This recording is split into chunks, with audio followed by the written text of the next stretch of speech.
Okay okay. అందరికీ నమస్కారం.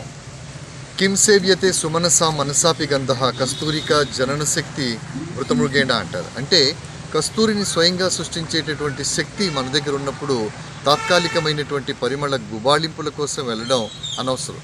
ఇది ఎందుకు చెప్తున్నానంటే జానపదం ఇది మనది. ఈ జానపదం ఒక ప్రాంతపు సంస్కృతిని, సాంప్రదాయాన్ని, చరిత్రను చెప్పడం మాత్రమే కాకుండా అక్కడి ప్రజల జీవన విధానాన్ని కూడా చెబుతోంది. ప్రపంచంలో అనేక జానపద కళలు ఉన్నాయి. వరంగల్ అనగానే ముందుగా గుర్తొచ్చేది జానపదం. ఈ జానపదానికి ప్రాచుర్యాన్ని కల్పించడం కోసం అనాదిగా ఎంతోమంది కృషి చేస్తున్నారు. మన తరానికి తీసుకుంటే కీర్తిశేషులు సారంగపాణి ఈ ఇద్దరు కూడా జానపదాలలో ఒక ఆణిముత్యాలు అని చెప్పడంలో ఏమాత్రం అతిశయోక్తి లేదు. శంకర్ ఒక స్వరం ఎత్తి ఒక కోడిపిల్ల అంటే ఆ నిజంగా కోడిపిల్ల యొక్క ఆవేదన మనకు పాటలో కనబడేది.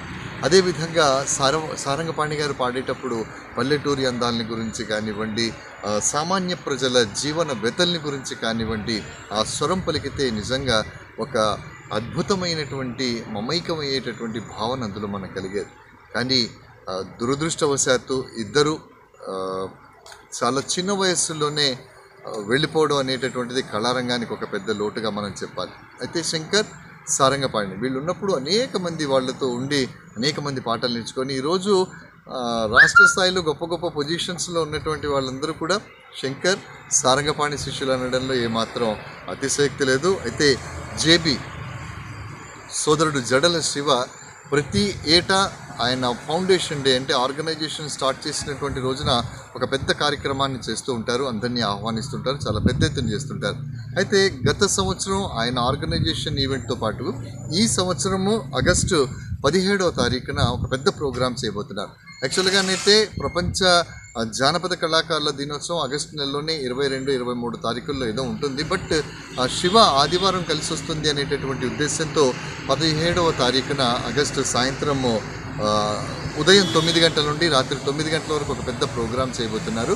ఇందులో రాష్ట్రంలో ఉన్నటువంటి అన్ని జానపద కళల్ని ఆహ్వానించి ఇక్కడ వాళ్ళతో ప్రదర్శనలు ఇప్పించడం, వాళ్ళకి సన్మానం చేయడం, సత్కారం చేయడం అనేటటువంటిది ఒక పెద్ద బృహత్ కార్యాన్ని చేయబోతున్నాడు సోదరుడు. తర్వాత ఆయన మాట్లాడుతూ నాకు చెప్పింది ఏంటంటే, అన్న శంకర్ సారంగపాణి గారి పేరిట నేను ప్రతి సంవత్సరం ఒక కార్యక్రమాన్ని నిర్వహిస్తానన్నాడు. దానికి మనస్ఫూర్తిగా అభినందనలు తెలియజేసుకుంటున్నాను. ఎందుకంటే మేమంతా కూడా కాంటెంపరీస్గా అంతా కలిసి ఒక సమకాలీనమైనటువంటి దాంట్లో మేమంతా కలిసి పనిచేసాం. వారు చెప్పగానే నాకు శంకర్, సారంగపాణి వాళ్ళతో కలిసి పనిచేసినవన్నీ కూడా ఒక లీలగా నా ముందు మెదిలాయి. అలాంటి గొప్ప కళాకారుల్ని గుర్తు చేసుకునేటటువంటి ఒక అవకాశంతో పాటుగా జానపద కళాకారుల్ని సత్కరించే కార్యక్రమాన్ని చేస్తున్న శివకు మనస్ఫూర్తిగా అభినందనలు తెలియజేస్తూ నేను వస్తున్నాను, మాతో మా కళాకారులందరూ వస్తున్నారు. దయచేసి మీరందరూ కూడా అసంఖ్యాకంగా 17వ తారీఖున ఉదయం 9 నుండి రాత్రి 9 గంటల వరకు జరిగే కార్యక్రమంలో పాల్గొనవలసిందిగా కోరుతూ ఈ కార్యక్రమం పద్మశ్రీ డాక్టర్ నేరేళ్ల వేణుమాధవ్ కళా ప్రాంగణంలో జరగబోతుంది. అంటే హనుమకొండ పబ్లిక్ గార్డెన్ అనమాట. మీ అందరికీ స్వాగతం.